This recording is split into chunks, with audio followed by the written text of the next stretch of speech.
again to our podcast ya, bersama aku Nesha dan aku Sophie di Sitas bincang-bincang ala Gen Z versi podcast mas. Oke, ini jadi kamu lagi sangat-sangat happy banget hari ini ya, kenapa nih, energi banget nih? Pasti dong Nes. Kenapa tuh? Hari itu kita akan kedatangan tamu yang spesial. Wow, menarik ya. Siapa nih spesialnya? Aku bakal kasih clue dulu deh. Oke, aku akan coba menebak. Oke, pertama tuh seorang dokter. Oke, dokter. Yang kedua tuh suka marah-marah nih. Waduh, agak tepat gini ya. Iya. Oke. Terus suka hobinya lari-lari. Oke. Boleh. Atau ada lagi nih, kayaknya udah mulai paham nih. Oke, yang penentu nih suka banget ngoleksi sepatu. Oke, kayaknya aku tahu siapa nih. Udah. Ini kayaknya dipandang-pandang lumayan sudah sangat famous gitu ya, dan rada-rada gitu. Ciwi-ciwi bro. Aduh, tergila gila. Yes, that's right. Oke, boleh mas Phil sekarang aku udah tahu nih. Oke, karena orangnya di depan kita, ya mari kita sambut aja ya. Gitu kan? Yeay. Halo, jadi aku bertemu dengan Dokter Fikri. Iya. Halo Dokter Fikri.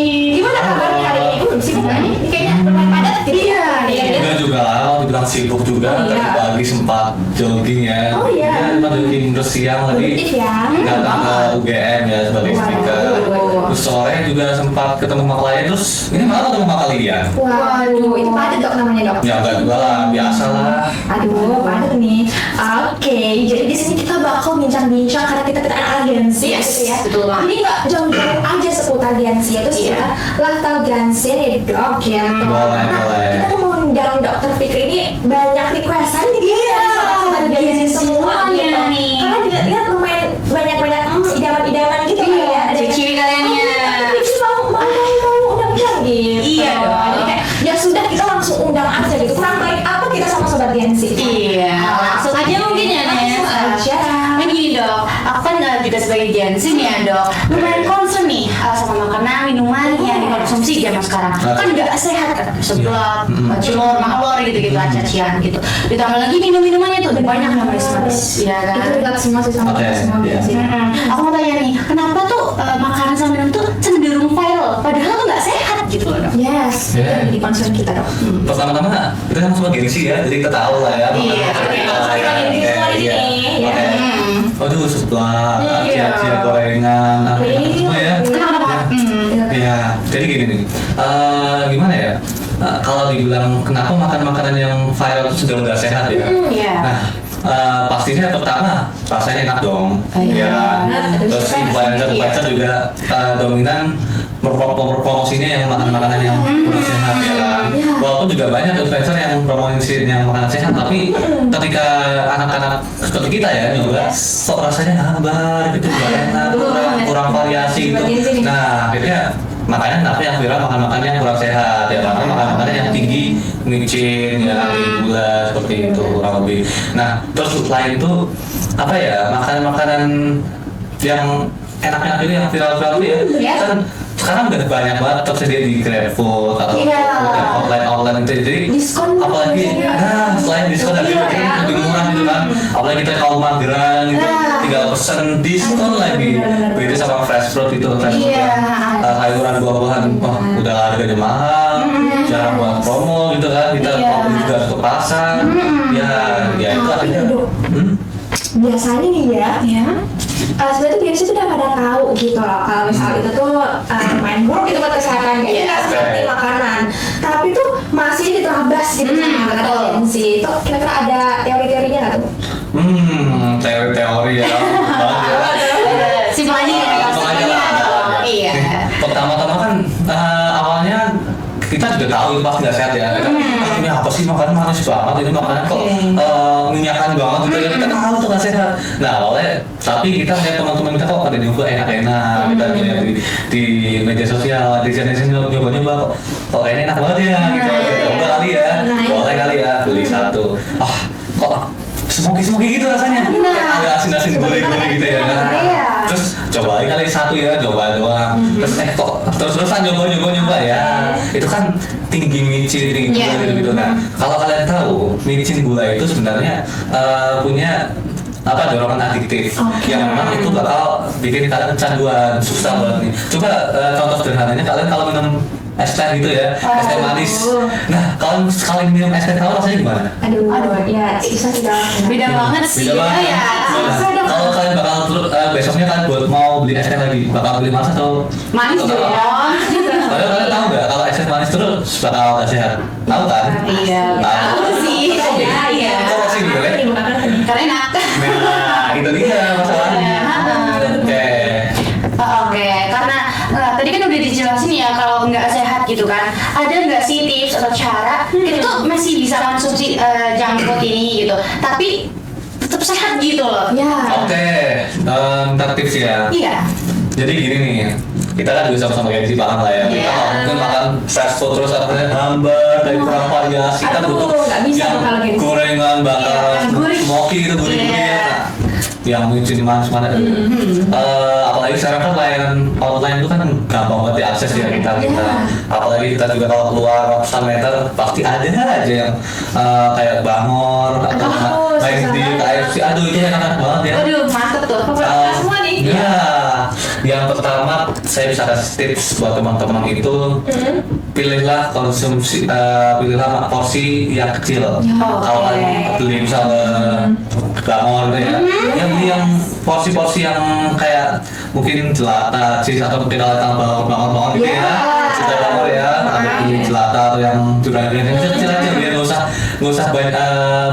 Gak usah banyak-banyak ya makanan yang kasar untuk tubuh kita. Terus yang kedua itu teman-teman bisa pilih makanan-makanan yang memang itu menghindari makanan-makanan yang menghindari makanan-makanan yang dibakar, gorengan, bertepung gitu ya. Kayak contohnya mungkin kayak ayam tetapi, sate ayam, ayam goreng. Waduh, ada Makanan apa favorit tuh? saya semua itu. Iya, ada. Aduh. Itu makanan favorit saya semua itu. Kalau minggu itu selalu. Iya nih, makanannya juga. Aduh, saya kan juga manusia. Saya kan juga manusia ya. Kita juga butuh makanan kayak gitu. Nah, setelah masuk ke dokter kok ini nggak sehat ya? Ya, masa iya seorang dokter kasih contoh makanannya nggak sehat nih? Iya. Apa lah makan sekali-kali itu ya, seminggu sekali. Cukup lah buat variasi. Ya, self reward gitu ya. Iya. Nah, terus kalau kalian mau makan ayam itu pilih yang tinggi protein itu bagian dada. Oh, betul beda nih. Iya, beda. Jangan yang sayap, paha atas, paha itu kan banyak lemak ya itu. Ceker. Aduh, ceker lagi. Nah, kalau kalian juga mau makan daging sapi, pilihnya yang memang rendah lemak. Oke. Mungkin seperti bagian sirloin dan tenderloin gitu ya. Terus yang ketiga, teman-teman bisa makan makanan pendamping yang sehat ya. Iya. Bisa sayuran, buah-buahan atau mungkin kan kadang repot ya masa makan sayuran buah-buahan rasanya agak gimana gitu. Iya. Kalian bisa ganti kadang kalau makan fast food ada soft drink gitu ya atau tea gitu.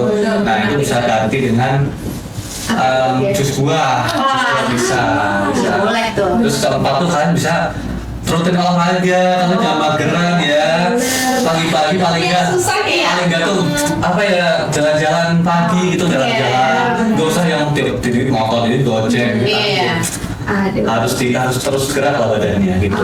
Oke, menarik ya, ini bisa langsung diimplementasikan gitu ya. Harus. Karena ada sulit nih gitu. Iya. Kita pun sebenarnya kayak ada susah ya. Iya tadi tipsnya aduh ada 4 apa gitu lupa. Iya. Apa gini Dok, biasanya nih kita sering banget ya FOMO di kafe yang baru. Kita juga kemarin baru banget ke kafe yang baru. Iya. Kita langsung pesan kopi gitu. Betul banget. Dan Dan itu lagi marak banget nih kafe shop di sini gitu. salah satu kopi yang terkenal tuh Americano. Nah itu favorit Gen Z. Makanya tuh zaman sekarang kalau nggak Americano nggak oke. Nah, aku mau tanya nih Dok, kayak kalau sering-sering mengonsumsi kopi Americano itu tuh bahaya nggak sih buat kesehatan kita? Ini tipikal gengsi banget ya, tipikal kita ya. Iya dong. Beli sayur, buah-buahan, suruh beli sayur buah-buahan. Aduh, Dok ini uangnya pepet ini buat yang lain, kebutuhan lain, tapi udah buat nongki-nongki ya. Gas banget. Iya. Padahal nggak tahu itu kopi apa, cuma nggak tahu ya udah beli aja gitu. Oh, mau dong, Mam. Nah, sebenarnya kalau dibilang Americano bahaya atau enggak, bisa dibilang aman, bisa dibilang bahaya tergantung teman-teman yang konsumsi. Oke. Tapi ini kan juga kopi americano ya. Americano kan pada dasarnya ekstrak kopi yang memang seduh dengan air panas tanpa gula atau creamer. Nah, ini kan kita tuh juga punya kafein ya, memang tujuannya buat membantu produktivitas kita. Kalau dikonsumsi dalam batas normal mungkin sehari sekali itu mungkin tidak masalah, diselingi dengan makan makanan bergizi lainnya. Nah, kalau emang teman-teman konsumsi secara terus-menerus nih, berlebihan nih, sehari 2 kali, 3 kali, 4 kali, itu 5 kali, seminggu kayak gitu terus, sebulan ya, kita bisa rasain badan itu pasti lemas tuh, lemas, jantung rasa berdebar cepat, terus badannya juga rasa mual gitu, sakit kepala. Nah, apalagi kalau teman-teman tuh punya penyakit GERD, ini bahaya nih, itu pasti sakit perut luar biasa. Oke. Sebenarnya americano tuh boleh gitu ya konsumsi, tapi di catatannya nih konsumsinya boleh dikontrol gitu ya, ini buat sobat Gen Z catatan juga nih ya buat Iya, betul banget. Setelah membahas kopi nih dok, tiba-tiba gini aku scroll TikTok, tiba-tiba muncul nih tentang diet. Oh iya, itu juga lagi lumayan viral. Oke. Namanya itu diet detox. Iya dok. Ini juga kemarin lumayan lagi trending gitu nih terkait diet detox gitu dok. Jadi tuh dietnya kita tuh cuma sekedar minum jus ataupun kayak memasukkan cairan aja ke tubuh tanpa makan gitu. Tapi biasanya hasilnya lumayan bagus tuh dok. Body slim-slimnya Iya. Gitu. Nah itu kira-kira tuh direkomendasikan atau tidak ya? Oke, jadi banyak sekarang FOMO diet itu ya, sebenarnya bagus sih. Tapi yang bahaya itu kalau emang teman-teman yang ikut-ikutan diet tapi nggak tahu itu kuat nggak buat kita, bagus nggak buat kita, ya sesuaikan dengan kemampuan tubuh kita. Nah di detox ini ya, detox ini bagus sebetulnya untuk memang selingan kita yang gaya hidupnya mungkin kurang sehat. Nah kita biasa makan makanan yang junk food, saji gitu ya. Nah diet detox ini jadi solusi buat membersihkan tubuh kalian. Jadi kan ketika kita makan makanan yang kurang sehat itu pasti ada racun-racun yang tubuh kita. Nah detox ini tujuannya untuk detoksifikasi. Detoksifikasi ini tujuannya emang untuk menetralkan atau membuang racun-racun yang ada dalam diri kita dengan bentuk cairan. Nah salah satu caranya dengan minum jus air atau cairan. Pada dasarnya tubuh kita kan bisa hidup tanpa makanan, tapi tidak bisa hidup tanpa cairan. Ya kita bisa membersihkannya dengan mungkin tidak masukkan makanan, tapi menggantikan dengan cairan atau mungkin jus air gitu ya, buah dan sayur. Tapi perlu diingat ini detoxnya hanya berlaku untuk beberapa hari saja, jangan teruskan dalam waktu jangan sampai berminggu-minggu, berbulan-bulan. Nah, kalian nggak makan apa-apa itu hanya buah, sayur, air ya kurang nutrisi, iya dong. Tanpa gitu ya dok. Karbo, protein dan lain-lain nggak ada, iya gitu. Jadi bagus tapi hanya untuk selingan saja. Tapi kalau memang tujuannya buat memperbagus badan atau mungkin menurunkan berat badan ya jangan pakai diet detox dong. Ini kan cuma buat meringankan tubuh aja ya, buat beristirahat dari hal-hal yang kurang sehat gitu. Jadi diet detox itu bagus tapi untuk kayak jangka pendek aja supaya membersihkan sendiri tubuh kita ya, dosa-dosa gitu sih dok. Jadi kan diet detox boleh ya banyak buah-buah gitu. Terus boleh nggak sih kayak asal campur gitu? Biasanya kan yang ada aja lah di kulkas gitu. Aku biasanya soalnya punyanya tuh pisang sama jeruk gitu dok. Yang penting buah. Gitu. Biasanya juga sobat Gen Z gini nih. Nggak semua buah itu bisa asal dicampur ya. Iya, ada kandungan yang memang tidak bisa dicampur gitu aja. Bahkan ada beberapa kandungan yang memang harus dijaraki. Misal kita makan satu dan buah yang lain, itu harus dijaraki berapa saat, nggak boleh asal dikonsumsi begitu aja. Karena memang kalau kandungan itu bertemu dengan kandungan lain yang memang tidak boleh ketemu, itu bisa mengakibatkan kerusakan nutrisi pada buah yang mungkin akan menyebabkan komplikasi. Akhirnya ketika dikonsumsi kita, ya itu bukan malah makin sehat, malah makin sakit katanya. Iya. Kalau ini kan versi dari TikTok FYPE kita gitu. Mungkin dari versi Dr. Fikri ini ada nggak metode lain tuh yang ampuh untuk nurunin berat badan? Kalau menurunin berat badan ya, lebih tepatnya buat mengikuti pola gaya hidup sehat. Itu bisa pakai diet namanya clean eating. Ya, jadi clean eating ini seperti apa ya? Teman-teman tuh memaksa diri kita sendiri untuk bisa mengubah pola makan kita yang biasanya kurang sehat menjadi lebih sehat. Kita bakal makan makanan yang fresh food atau unprocessed food. Maksudnya ya berarti kita makan makanan yang memang itu nggak mau melakukan proses yang berlebih gitu. Ya, kurang lebih seperti itu. Oke, untuk jadi perbandingannya nih, kan tadi udah ngomongin sempat dia detox nih sama clean eating. Itu apa sih yang membedakan nih antara clean eating sama detox tadi? Oke, tadi sama-sama nyebutin kita makan fast food semua ya, buah sayur, detox tadi ya. Nah, kalau di detox itu kita terbatas pada buah sayur atau mungkin cairan saja gitu ya. Nah, kalau clean eating itu kita nggak terbatas pada makan apapun. Yang penting makan itu tidak melakukan proses yang panjang. Kita bisa makan daging-dagingan, tahu tempe, fast food dan fast food lainnya itu bisa. Jadi itu hanya kalau detox itu memang tujuannya kita memang yang penting membersihkan tubuh kita. Jadi hanya bisa dilakukan dalam waktu pendek, jangan teruskan dalam waktu yang panjang. Nah, beda kalau clean eating itu memang tujuannya untuk mengubah pola makan kalian lebih sehat gitu. Jadi kalian yang bisa makan cepat saja nih, bisa makan mungkin yang simpel-simpel aja ya, tahu tempe, yang daging-daging, yang buah-buahan, sayur-sayur ya makan makanan yang sehat lah gitu. Tapi nggak terbatas gitu. Wih, menarik ya. Enak banget ngomongin diet gitu.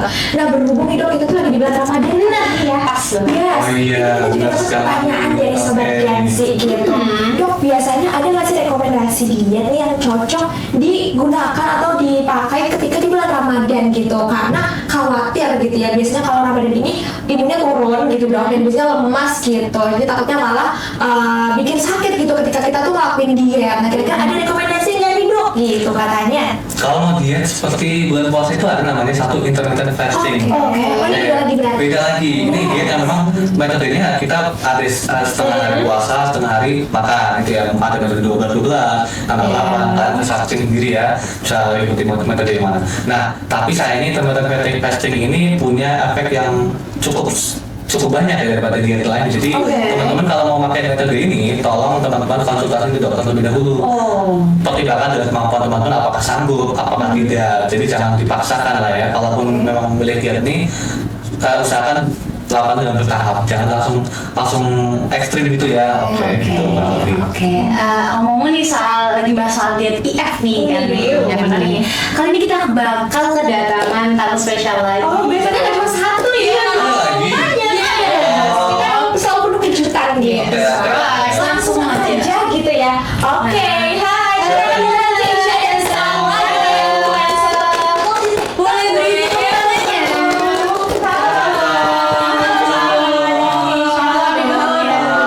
gimana kabarnya? Alhamdulillah ya. Kabarnya lagi ada project gitu ya, lumayan sibuk juga ya. Lumayan ya sudah menyempatkan waktunya gitu. Jadi kita mengundang Salma dan Keisha gitu ya, karena itu main influencer terkenal nih, dilihat-lihat gitu ya, dapat info-info sudah beberapa kali menerapkan diet-diet gitu ya, dan sudah dibuktikan gitu ya dengan badan-badannya gitu.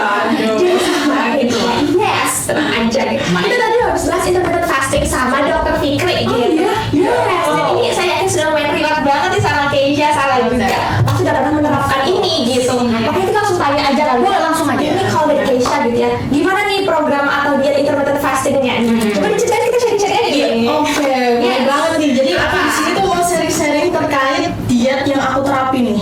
Yaitu intermittent fasting. Di mana di intermittent fasting ini tuh kan ada beberapa metode ya, mulai dari yang 12-12, 16-8, ataupun 2 hari dalam seminggu. Nah, kebetulan aku sendiri itu nerapin yang 16-8, di mana 16 jam kita puasa, terus 8 jam kemudian itu makan, tapi itu tetap teratur gitu.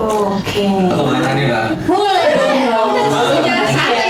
2 hari dalam seminggu maksud kamu bagaimana? Maksudnya 2 hari puasa, 5 hari makan, atau 2 hari makan, 5 hari puasa? Waduh. Oke, jadi 2 hari itu kita puasa. Nah, 5 hari selanjutnya itu kita boleh makan, tapi tetap diatur gitu dong. 2 hari puasa itu nggak makan minum? Benar-benar nggak makan dan nggak minum. Oke. Wow, sedikit ekstrim ya. Iya. Udah masa nih. Jadi kalau aku nambahin boleh nggak nih? Boleh banget. Kita juga ada ya penerapan juga di akun diet IF ini kayak gitu.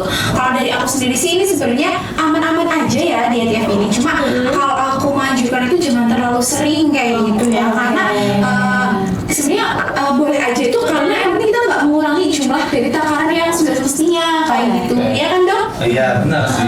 Tapi memang dia tuh jangan jangan dipandang sebelah mata ya. Oke. Tapi saya salah dengan salah ya. Dan berarti dia concern soal diet ya, jadi diperhatikan terlebih dahulu gitu ya. Iya. Coba-coba gitu ya. Nah, tadi saya sedikit mau meluruskan apa yang Keisa sampaikan soal 2 hari 5 hari. Kita kan tadi kita udah bicara soal kita itu bisa hidup tanpa makanan, tapi tidak bisa hidup tanpa cairan. Kamu 2 hari tanpa cairan itu pasti akan kekurangan cairan. Kita 1 hari itu selalu harus butuh minum, namanya minum, oke? Jadi tolong jangan diulang lagi ya. Oke dok, siap dok. Oke. Salah juga ya. Ini sobat diri juga catat juga ya. Gitu. Mungkin dari kamu Nes, ada nggak nih pertanyaan buat mereka? Oke, tadi tuh ngomongin intermittent fasting gitu ya. Mungkin boleh tanya-tanya nih kira-kira ada tips lain dari selain intermittent fasting atau supaya diet kita tuh semakin efektif atau semakin punya gaya hidup yang lebih sehat lagi gitu. Oke. Ke siapa nih? Aku dulu. Kalau buat aku sendiri sih selain diet ini aku juga nerapin olahraga kayak gitu ya. Tapi olahraga itu masih yang kayak ringan-ringan aja gitu.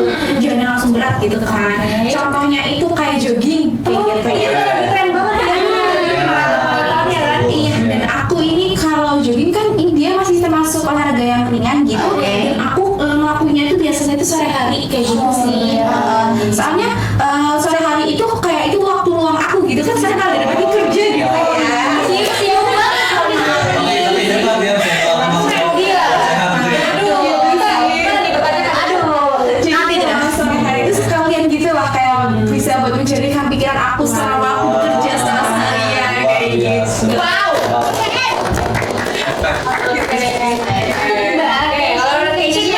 Kalau lebih sama ya, jogging gitu. Kan itu kayak familiar banget di kalangan sekarang gitu kan. Tapi bedanya nih, ada perbedaan atau sama-sama nih. Kebetulan aku kalau misal jogging tuh pagi hari gitu.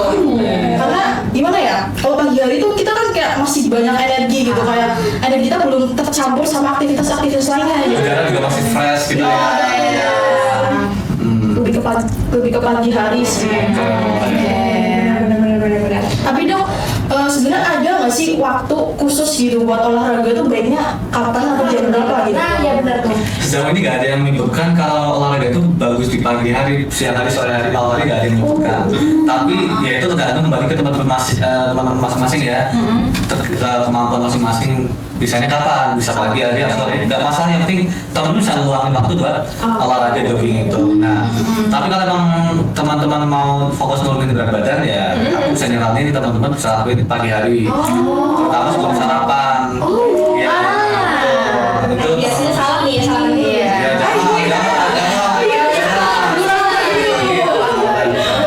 nah itu tubuh kalian bakal membakar kalori lebih maksimal pagi hari gitu. Jangan sampai perang teman-teman nggak mampir ke stand di pinggir ya. Ini biasanya salah di sini. Nah, tuh, jadi sering salah tuh kan. Ini yang namanya bukan turun berat badan, yang namanya turun uang ya.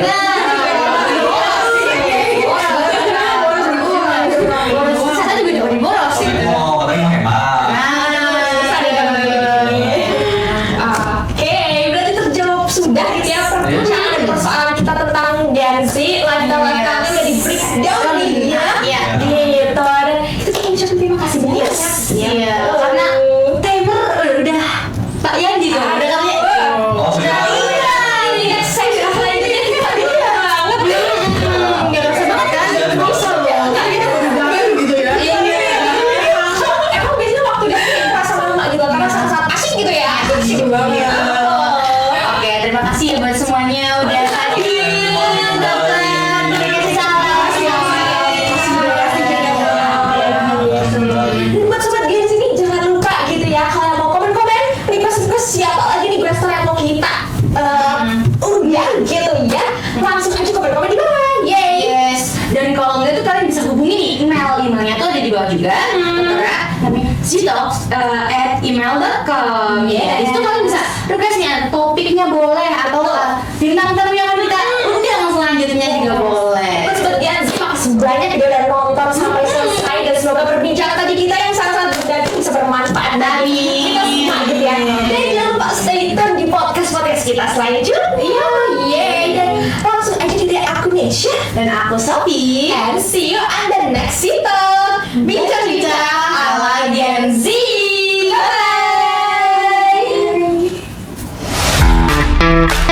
Bye.